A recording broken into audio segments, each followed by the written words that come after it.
네, 우리가 이 영화나 드라마를 보잖아요. 특히 이제 한국 드라마는 많이 이렇게 가정사가 많이 나오는데 이 미국 드라마는 보면 액션 드라마가 많더라고요. 물론 뭐 다 이해하기가 쉽지가 않기 때문에 네, 뭐 미드라고 보통 하죠. 많이 보진 않는데 영화들 보면 이렇게 억울한 누명을 쓰고 도망 다니는 네, 그런 영화들이 굉장히 많이 있습니다. 그런 영화가 많다는 건 많은 사람들이 그 영화들을 즐겨 보는 거죠. 재미가 있는 거죠. 그 이유는 이 도망 다니면서 억울한 누명에서 이렇게 풀어지기 위해서 노력하고 또 도망 다니면서 굉장히 그 긴장과 이 손에 땀을 쥐게 하는 그러한 긴장과 또 막 이렇게 몰입하게 되는 그러한 내용들이 있기 때문에 그러한 영화들이 많이 나오는 것 같습니다. 이야기 속에서 갈등도 심해지고 또 보면은 그 문제들이 해결되는 게 아니라 계속 그 문제들이 막 얽히고 설키는 상황을 보면서 우리도 점점 그 사건에 빠져드는 거죠. 보는 내내 마치 내가 주인공이 된 것처럼 초조하고 긴장이 됩니다. 영화 속에서 우리가 잠시 그 뭐 1시간, 2시간 봐도 그러한 긴장감이 있는데 실제 삶에서 만약에 그러한 억울한 누명을 쓰고 도망을 다니게 된다고 한다면 그것은 우리가 영화에서 보는 것처럼 드라마에서 보는 것처럼 그렇게 간단한 건 아닌 것 같아요. 훨씬 더 힘들고 훨씬 더 마음속에 또 머릿속에 복잡할 겁니다. 그것이 하루 이틀 지나는 것이 아니라 뭐 한 달, 1년 혹은 그 이상들이 어렵기 때문에 그렇죠. 고통도 훨씬 크고 뭐 도망 다니는 그 일들이 엄청나게 불편하겠죠. 마음의 상처와 억울함 뭐 그런 게 훨씬 더 큰 문제일 겁니다. 우리는 지금 사무엘서를 통해서 아주 도망자 한 명을 보고 있습니다. 도망자 다윗을 보고 있어요. 지금 도망자 이 다윗은 계속 도망을 다니는데 이게 하루 이틀이 아니라 지금 10여 년 정도를 계속 도망 다니고 있는 그 모습을 우리가 오늘 말씀에서 보고 있습니다. 다윗은 지금 왕으로 기름 부음 받은 지는 너무나 오랜 시절이 됐어요.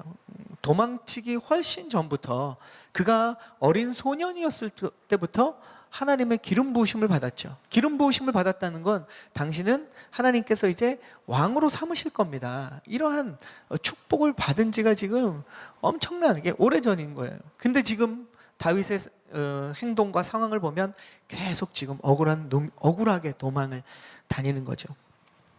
그가 왕이 되어서 지금 왕궁에 입성하게 되는 것을 꿈꾸기는커녕 그의 한 치 앞도 못 보는 어려움 속에 있습니다. 내일 당장 어떻게 될지, 오늘 당장 어떻게 될지 모르는 상황에서 계속 험난한 도망의 길을 지금 하고 있습니다. 항상 긴장되고 또 웅크리고 두려움에 근심과 걱정 속에서 다윗은 하루하루를 지금 보내고 있다는 거죠.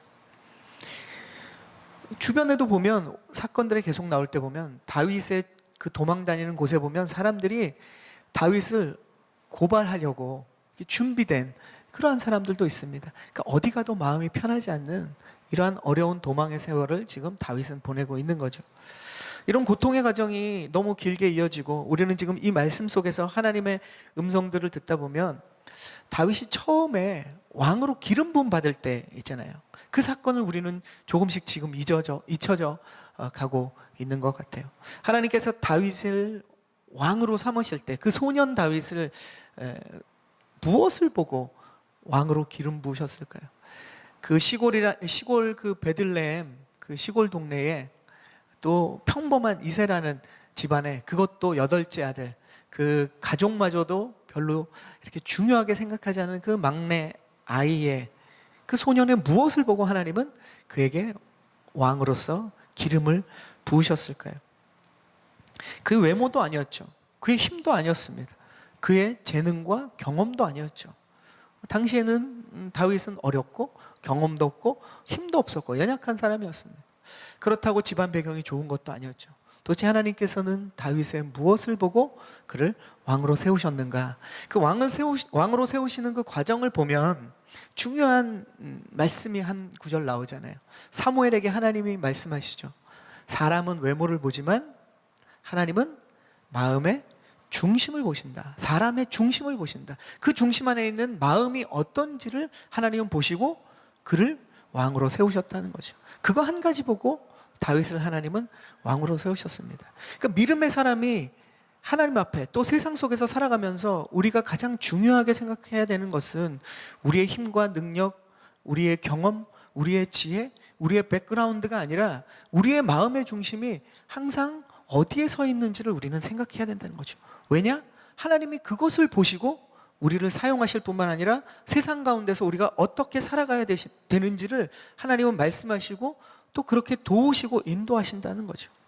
우리는 자꾸 세상을 살면서 그것을 놓쳐버립니다. 그래서 우리의 마음의 중심보다는 우리의 외적인 것에 관심을 많이 갖죠. 우리의 내면을 가꾸어야 되고 우리의 내면을 지키는 것보다 우리가 사람들에게 어떻게 보일지, 또 세상이 갖고 있는 그러한 안정적인, 또 세상이 자랑할 만한 그런 것을 가지려고 우리는 자꾸 노력한다는 거죠. 그러나 성경은 끊임없이 하나님은 우리의 마음을 보시고 중심을 보시고 그것으로 우리를 선택하시고 우리를 이끄셔서 결국 마침내 우리를 세우시고 축복하신다는 것을 보여주십니다. 다윗의 사건이, 다윗이라는 사람이 특별히 그것을 하나님은 강조해서 보여주고 계시는 것이죠. 하나님께서는 이 다윗의 중심, 이 다윗의 마음 그 하나를 보시고 이스라엘의 왕으로 삼으시고 그리고 하나님의 백성인 이 이스라엘을 그에게 다 맡기십니다. 다윗의 이제까지의 그 발자취를 보면 다윗이 얼마나 자신의 마음을 중심을 지켰던 사람인지를 우리는 사건들 속에서 발견할 수 있었습니다. 보면 다윗은 양을 치면서 자신의 마음을 지켰어요. 그 양이 몇 마리 되지 않는 양, 아버지로부터 책임을 받은 그 일이 자신의 업이었습니다. 직업이었습니다. 그 몇 마리 양을 지키기 위해서 그는 며칠을 밤을 새갖고 그의 고백에 보면 맹수로부터 그 양을 지키기 위해서 목숨까지 걸었던 그러한 다윗의 모습들을 봅니다. 부모에게 거룩한 직업으로 부모에게 맡겨진 그 직업을 자신의 거룩한 직업으로 생각하고 열심히 충성을 다하는 그의 마음의 중심을 우리는 발견할 수 있었죠. 또 자신의 부모가 이 전쟁터에 있는 형들의 안부를 묻기 위해서 그 다윗을 보냅니다. 그러한 험난한 전쟁통에 이 어린 다윗을 보낼 때 그는 부모에게 순종하는 그 마음을 또 우리는 성경 안에서 발견했죠. 또 골리앗과 싸울 때 어떻습니까? 하나님과 그 하나님의 백성인 이스라엘을 조롱했을 때 모든 사람이 두려움 속에 떨었을 때 그의 마음에는 두려움보다 더 중요한 것이 있었습니다. 그의 마음에는 두려움이 아니라 하나님을 향한 거룩한 분노가 일어나는 것이죠. 하나님과 이스라엘 백성을 욕하는 저 이방 장군의 그 비난과 조롱의 소리를 그는 참을 수 없었습니다. 그래서 의로운 분노를 가지고 그 의분을 가지고 맞서 싸웠던 모습을 우리는 보게 되죠. 그리고 지금 우리가 요즘 계속 보고 있는 사울로부터 도망다니는 이 절박한 상황 속에서도 다윗은 자신에게 찾아오는 도움이 필요한 사람들을 다 걷어주었어요.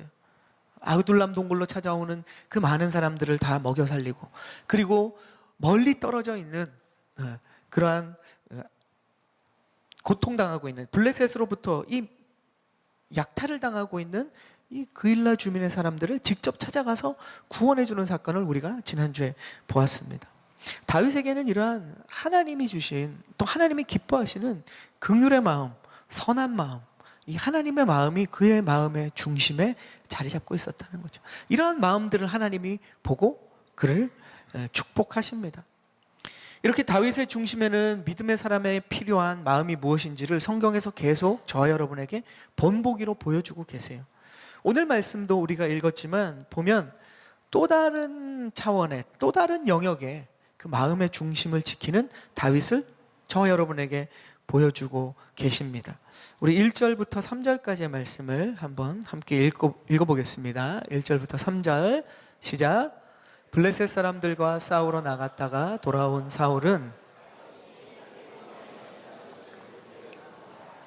그러자 사울은 온 이스라엘에서 뽑은 3,000명의 군사들을 이끌고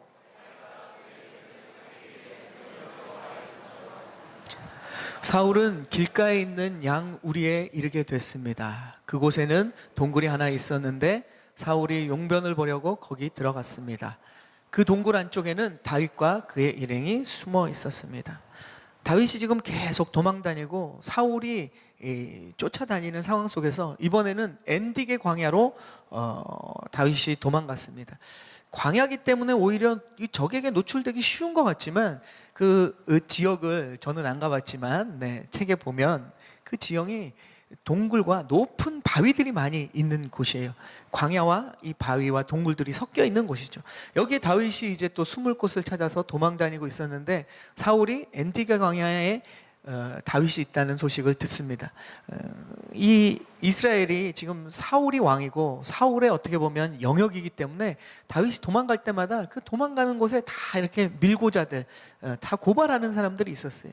이번에 다윗과 그 일행이 엔디게 광야에 있다라는 소식을 듣자마자 사울이 이제 군사들을 모읍니다. 다윗이 지금 400명으로 시작됐던 함께하는 사람들이 이제 장수들이 군인들이 600명으로 늘었잖아요. 근데 지금 다윗이 모은 군사들은 보니까 3,000명인 겁니다. 6, 5, 5배죠. 5배의 군대를 데리고 이번에는 다윗과 그 함께하는 군사와 사람들을 완전히 이제 물리치려고, 완전히 씨를 말리려고 지금 5,000명이나 되는 사람을, 3,000명이나 되는 사람을 지금 군사들을 모아서 지금 잡으러 갑니다. 그런데 아까 얘기한 것처럼 그곳에는 굴들이 많아요. 높은 바위도 있고 은신처가 많죠. 잘 잡지를 못합니다. 사울도 사람인지라 볼일을 봐야 되지 않습니까? 근데 왕이잖아요. 그러니까 군사들은 뭐 아무 데서나 눈다고 해도 사울이 또 왕의 또 이 장수의 복장까지 입었는데 또 그럴 수가 없으니까 이제 사람들이 없는 곳으로 갑니다. 그래서 어두운 굴을 찾아서 들어가서 지금 말씀해 보면 큰 일을 치르고 있습니다. 그런데 공교롭게도 그 굴이라는 것이 뭐 조그만 굴도 있지만 이렇게 깊은 굴도 있죠. 그 속에 다윗과 지금 다윗의 군대 사람들이 그 안에 숨어 있는 거예요. 숨어 있는데 되게 거기서 숨죽이고 숨어 있는데 사울이 저 안쪽 저 입구에서 들어오는 모습을 뒤에서 웅크리고 봤으면 참 웃긴 모습이겠죠. 와서 볼일을 봅니다. 그때 지금 사울을 죽일 수 있는 아주 절호의 기회죠. 왜냐하면 왕이 올 때 부하들이 같이 안 오지 않습니까? 볼일을 보는데 혼자 왔고, 그리고 무방비 상태고, 뭐 칼과 창도 다 내려놨을 거고, 이제 볼일을 보면 이 머릿속이 하얘지지 않습니까? 아무 생각이 없어요. 그러니까 딱 죽이기에 정말로 좋은 기회인 거죠. 근데 다윗이 사울을 죽이지 않습니다. 그리고 오늘 말씀해 보는 것처럼 그의 왕의 이제 옷자락을 이렇게 망토겠죠. 옷자락을 이렇게 싹 잘라서 냅니다. 사울은 워낙 한 일에 집중하고 있었기 때문에 그것도 모르고 있어요. 근데 이제 부하들이 그럽니다. 다윗의 부하들이 지금 무슨 일을 하고 계시냐고. 이 절호의 기회가 있는데 왜 사울을 죽이지 않느냐고. 사울만 죽이면 우리의 모든 이러한 이 힘든 여정들, 도망가는 이 수년의 이 고통이 이제 끝나는 건데 왜 죽이지 않습니까? 라고 얘기합니다. 다윗은 사울을 죽이지 않았을 뿐만 아니라 그 옷자락을 자른 것도 마음을 아파했어요.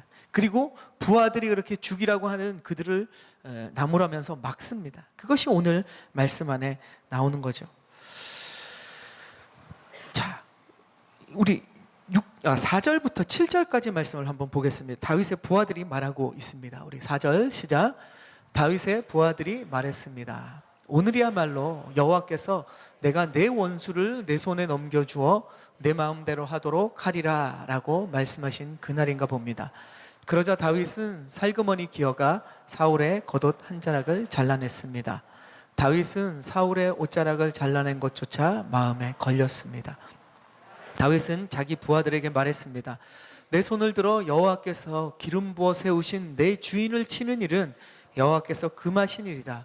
그는 여호와께서 기름 부어 세우신 왕이다. 다윗은 이런 말로 자기 부하들을 나무라며 그들이 사울을 공격하는 것을 허락하지 않았습니다. 사울은 동굴을 떠나 자기 길로 갔습니다. 다윗은 사울을 죽일 수 있는 절호의 찬스를 버립니다. 그리고 다윗의 장수들이 그렇게 죽이자고 하는 그것을 막습니다. 그래서 사울은 무슨 일이 일어난지도 모르고 이제 자신의 볼일을 마치고 이 동굴을 나와서 동굴을 떠납니다. 다윗은 왜 사울을 죽이지 않았을까요? 사울만 죽이면 자신의 이 도망자의 이 힘든 여정은 이제 끝날 수 있는 거잖아요. 우리는 이 사건을 보면서 우리의 삶에 보면 우리는 때로는 문제를 해결하는 데 있어서 우리의 문제가 또 우리에게 고통을 안겨주기 때문에 그 문제를 해결하는 데 있어서 너무 성급하게 판단하고 결단할 때가 많습니다. 나에게 유리한 어떤 환경이 오면 바로 지금 이때 이 방법이 하나님이 해결해 주시는 방법이다 라고 우리가 쉽게 생각할 때가 있다는 거죠. 그래서 때로는 우리는 그 선택을 하고 그러한 방법으로 우리가 일을 처리했는데 문제가 해결되지 않고 악화될 때도 있다는 거죠. 그 당시에는 하나님이 분명히 나에게 주신 기회인 것 같고 또 방법인 것 같아서 그것을 내가 행하면 문제가 다 해결될 것 같아서 그렇게 행했는데 지나고 나니까 문제가 해결되기는커녕 더 어려워질 때가 우리에게 있다는 거죠. 이것은 뭐냐? 우리가 우리의 이 문제와 이 어려운 환경 속에 우리가 갇혀 있는 거죠. 그것만 생각하고 있다 보면 우리에게 어떤 기회가 왔을 때 이것이 하나님이 주신 기회인지 정말 하나님의 방법인지 하나님의 때인지를 우리가 신경 쓰지 못할 때가 있다는 거죠. 놓쳐버릴 때가 있다는 거예요. 그래서 우리의 방법 또는 세상의 방법으로 하면서 이것이 하나님의 때고 하나님의 방법이라고 우리가 잘못 판단하고 행동할 때가 있다는 거죠. 오늘 사실 다윗에게는 이 사울을 죽이는 것이 그에게 하나님의 방법인지 하나님의 기회인지 하나님의 뜻인지 아니면 세상 사람들이 택하는 그러한 방법인지 그런 때인지를 사실은 우리가 잘 알 수 없습니다.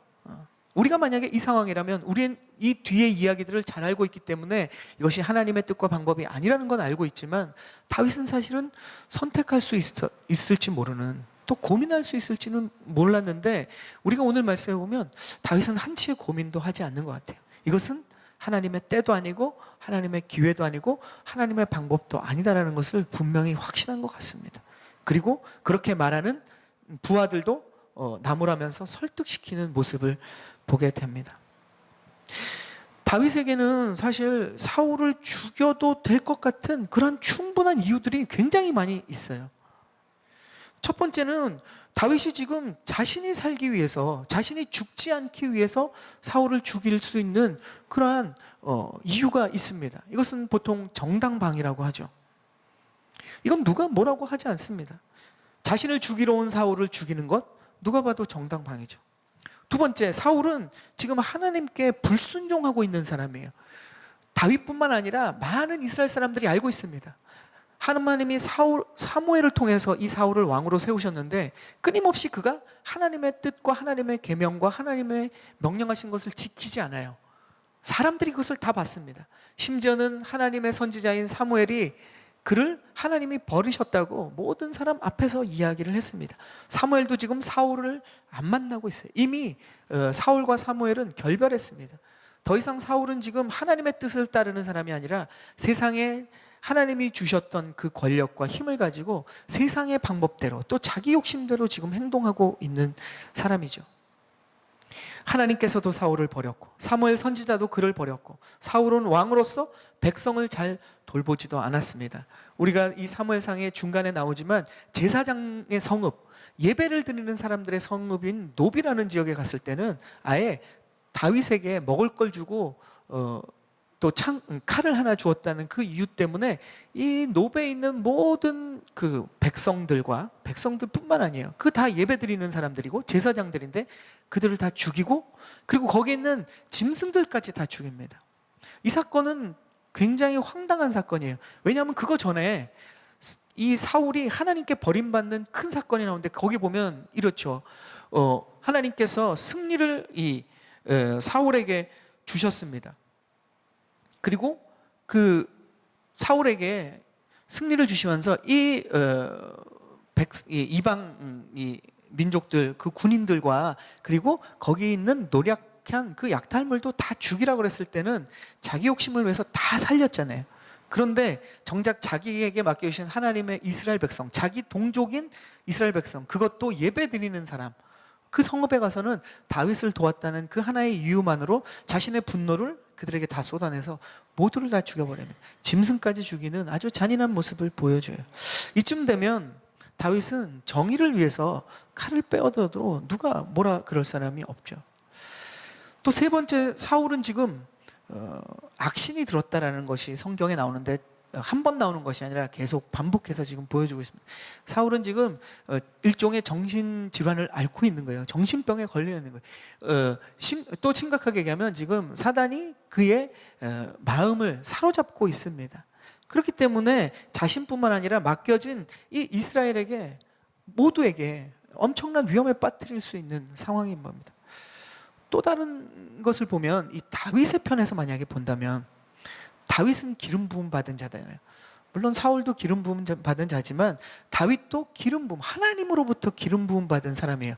근데 이 하나님으로부터 기름 부음 받은 사람을 죽이려고 하는 이 사울에게, 하나님의 뜻을 거역하는 사울에게 그가 칼을 꺼내 들고 지금 이 기회를 사울을 죽이는 기회로 사용해도 충분하다는 거죠. 하나님의 뜻을 거부하고 기름 부음 받은 자 다윗을 죽이려 하는 사울을 죽이는 것, 정 자신이 못 죽이겠다면 지금 부하들이 죽이겠다고 하는데 그것을 허락해도 될 법한데 지금 다윗은 모두를 막고 있다는 거죠. 다윗은 사울을 정말로 이렇게 죽이지 않는 이유는 뭘까? 우리가 여러 가지로 생각해 봐도 이해가 잘 안 돼요. 그런데 오늘 우리가 읽은 말씀을 보면 다윗이 한 문장을 이야기하죠. 그리고 그것은 나중에 우리가 오늘 읽은 그 뒷절에 하반절에 가면 이 다윗이 다시 사울에게 내가 왜 당신을 죽이지 않았는가를 설명하는데 또 나옵니다. 그리고 우리가 지금 읽은 말씀에 나왔죠. 그건 뭐냐면 하나님께서 기름 부어 세우신 왕을 치는 일을 나는 안 하겠다. 그 다윗이 이 사울을 죽일 수 있는 수많은 이유 중에 죽이지 않은 한 가지 유일한 이유는 뭐냐? 하나님께서 기름 부어 세우신 왕을 치는 일을 자기는 하지 않겠다는 거죠. 이 다윗의 고백은 세상에 아무리 악한 왕이든 아무리 큰 나쁜 그러한 사람이 권력을 가지고 있을 때 그것을 무너뜨리는 일을 하지 않겠다라는 뜻은 아닙니다. 세상의 권력이 아무리 악할지라도 모든 권력에 순종하라 이런 뜻은 아니죠. 다윗이 지금 사울을 죽이지 않은 이유는 한 가지예요. 하나님의 백성들 이스라엘을 하나님께서 그들을 다스리고 또 그들을 케어하기 위해서 하나님이 직접 사울을 세우셨다는 거예요. 사울을 기름 부어 주셨다는 거예요. 그 하나님이 하신 일을 자기가 무너뜨리지 않겠다라는 이야기입니다. 다윗은 지금 이 사울을 세우신, 사울을 왕으로 세우신, 사울에게 기름 부으신 분이 누구인지를 생각했어요. 그분 하나님이 누구이신지를 먼저 생각했다는 겁니다. 여기서 다윗의 마음의 중심이 어디 있는지를 저와 여러분이 발견할 수 있다는 겁니다. 다윗은 도망자의 생활을 청산할 수 있는 이 기회를 잡았을 바로 그때 자신의 편의와 자신의 이익을 먼저 생각한 것이 아니라 하나님을 먼저 생각했다는 거예요. 그것을 성경은 지금 저와 여러분에게 조명하고 보여주고 계신 겁니다. 나의 이익을 위해서 사울을 죽일 것인가? 그건 아니라는 거죠. 먼저 하나님께서 사울을 어떻게 생각하고 계시는지를 생각해 보자. 사울은 하나님을 거역하고 지금 자기 멋대로 살아가는 사람일지라도 사울은 지금 하나님이 기름 부어 세우신 왕이다라는 것을 다윗은 생각한 거죠. 그의 노력으로, 사울의 노력으로 왕이 된 것이 아니라 하나님께서 인도하셔서 왕이 되게 하셨다. 사무엘 선지자를 통해서 기름 부으셨고 이스라엘의 왕으로 세우셨다. 사울은 내가 경험한 것과랑 똑같이 똑같은 기름 부음을 받고 지금 왕으로 서 있다라는 거죠. 하나님께서 나에게 기름 부으신 것처럼 사울을 먼저 기름 부으셨고 하나님께서 그렇게 시작하셨다면 끝내는 것도 하나님이 하실 것이다. 적어도 내 고통을 위해서 내 고통을 끝내기 위해서 사울을 죽일 수 있는 이 상황을 하나님이 주신 기회라고 착각하지는 말자. 다윗이 이 생각을 했다는 거죠. 그래서 고백하는 겁니다. 함께 모인 이 따르는 장수들과 이 군인들에게 사울을 죽이려고 할 때 막으면서 하나님이 기름 부으신 왕을 나는 죽이지 않겠다. 그리고 나중에 사울에게도 동일한 고백을 하게 됩니다. 이것이 하나님을 먼저 생각하는 다윗의 생각이었다는 거죠. 그런데 우리가 지난주에 본 것처럼 사울은 어떻습니까? 정반대로 생각했죠. 다윗이 이 블레셋의 침략으로부터 그일라 성 사람들이 고통받을 때 그것을 구하러 갔을 때 사울은 어떻게 합니까? 하나님이 나에게 주신 기회다. 다윗이 이제 나에게 노출됐기 때문에 숨어 있다가 이제 드러났기 때문에 꼼짝없이 그 그일라 성으로 우리가 쳐들어가면 사방이 막혀 있기 때문에 얘는 도간의 든지다. 하나님이 나에게 기회를 주셨다라고 생각하는 거죠. 어떻습니까? 정반대 상황이죠. 사울은 무엇이든지 자기 중심적으로 자기 이익을 위해서 이 상황들을 하나님이 주신 것으로 생각했다면 다윗은 더 생각하는 거죠. 하나님이 주신 기회처럼 이 다윗의 주변에 따르는 사람들이 이야기한 것처럼 누구나 그렇게 쉽게 생각할 수 있지만 정말로 하나님이 주신 기회인가, 하나님이 주신 때인가를 그는 고민했다는 거죠. 그리고 그것이 아니라는 것을 그는 결론으로 내리게 됐습니다. 성경에는 나타나지 않지만 만약에 다윗이 이 따르는 사람들과 똑같은 생각으로 하나님 주신 기회구나, 그리고 사울을 죽였다면 어떻게 될까요? 우리가 성경이 아는 바 사람의 피를 구하면 이 노아에게 말씀하신 약속이 있습니다. 그 피가 돌아온다는 거죠. 그리고 신약에도 계속 얘기하죠. 너희가 헤아리는 대로 헤아림을 받을 것이다. 만약에 다윗이 그렇게 유혈혁명으로 사울 왕을 죽이고 왕이 되었다면 사실 우리가 보는 이러한 아름다운 다윗의 이후의 모습은 나타나지 않을 거라는 거죠. 그 역시도 어려움을 겪고 또 하나님 앞에, 백성들 앞에 실수하는 장면들이 성경 안에 나오는데, 그럴 때마다 하나님이 도와주셨을까? 그가 행한 대로 사실 다윗도 어쩌면 사울과 똑같은 최후를 맞이했을지도 모릅니다. 그런데 다윗의 훌륭함은 어디 있는가? 그의 마음의 중심이 하나님께 있었어요. 그러니까 하나님이 무엇을 생각하시는지를 고민하게 됐고, 그 고민의 결과로 그는 어떻습니까? 하나님이 기뻐하시는 결정을 내리게 된 거죠. 오늘 사건에서 다윗은 하나님인 중심적인 사람이란 어떤 모습인지를 보여주었습니다. 사람들은 누구나 자기가 원하는 것을 얻기 위해서 행동합니다. 그것이 인간의 습성이고 인간의 약함이에요. 그런데 하나님의 사람은 어떤 사람이냐? 나의 욕심을 먼저 생각하지 않고 하나님이라면 나에게 원하시는 것이 무엇일까를 먼저 생각하는 사람이라는 거죠. 이 작은 차이가 결국은 믿음의 엄청난 결과에, 또 우리의 인생의 엄청난 결과의 차이를 가져오는 겁니다. 우리가 이렇게 모든 일에서 하나님의 마음을 먼저 헤아릴 수만 있다면 우리는 다윗처럼 하나님께서 기뻐하시는 마음의 중심을 지키는 사람이 되는 겁니다. 그리고 다윗처럼 주위 사람들이 함께하고 싶어하고 닮고 싶은 그런 사람이 될 수 있을 줄로 믿습니다. 아멘. 오늘 이 사건은 다윗이라는 한 사람의 이야기가 아니에요. 우리 모두가 우리의 삶의 순간과 선택의 상황에서 우리에게 끊임없이 하나님이 그 우리의 마음의 중심을 하나님의 뜻과 하나님의 마음을 생각하라고 이야기하시는 거죠. 잠언서 4장 23절에는 우리가 너무 잘 아는 말씀입니다. 무릇 지킬 만한 것보다 더욱 내 마음을 지키라. 생명의 근원이 이에서 남이니라. 우리의 마음을 지킬 수만 있다면 우리는 영원한 생명뿐만 아니라 이 땅을 살아가면서 하나님이 주시는 그 풍성한 생명의 기쁨과 축복들을 누리며 살 수 있다는 겁니다. 우리는 마음을 지키는 사람이 되어야 되는 거죠. 다윗은 자신의 마음을 잘 다스렸던 사람인 것 같아요. 그도 우리처럼 또 우리보다 더 실수하는 장면들을 이제 계속 우리가 보게 될 테지만 그는 그럴 때마다 자신의 마음을 잘 지켜서 다시금 하나님께로 돌아오는 모습들을 보여줍니다.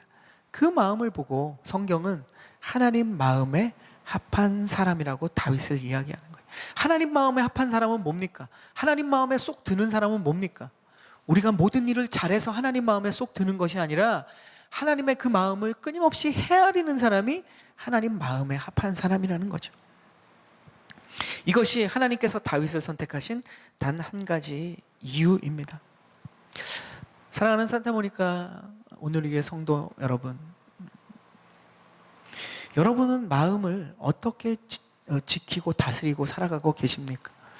우리가 말씀 안에서 또 우리가 외부의 환경이나 자극을 주지 않으면 우리는 우리의 마음을 잘 지키고 잘 다스릴 수 있을 텐데 주변의 환경이 끊임없이 우리의 마음을 흔들고 다스리지 못하게 합니다. 우리는 이렇게 얘기할 수 있어요. 그러나 외부의 환경과 우리가 동떨어져서 사는 사람은 아무도 없습니다. 성경의 모든 사람들도 그 환경은 오히려 우리보다 더 휘몰아치는 그러한 풍랑 속에서 살아갔어요. 그런데 그들이 믿음의 반응을 보이는 것은 무엇입니까? 그런 환경 속에서 자신의 마음을 지키고 다스리는 모습들이 보여졌다는 거죠. 오늘 하나님께서 보시고 멋지게 사용하셨던 이 다윗의 아름다운 마음을 우리가 기억하면서 저와 여러분이 우리의 삶의 자리마다 또 선택의 상황마다 하나님이라면 지금 나에게 무엇을 원하시는가, 무엇을 기뻐하실까 말씀 안에서 끊임없이 묵상하고 고민하고 적용해서 그러한 다윗의 이러한 반응이 저와 여러분의 반응이 되기를 축복합니다. 그리고 그래서 그 열매가 얼마나 아름답고 풍성한지, 우리를 살리고 우리 주변의 사람을 얼마나 놀랍게 살리시는지를 저와 여러분이 우리의 삶의 자리에서 경험하는 그러한 축복의 사람이 되기를, 하나님 마음에 합한 사람이 되기를 주님의 이름으로 축원합니다. 아멘.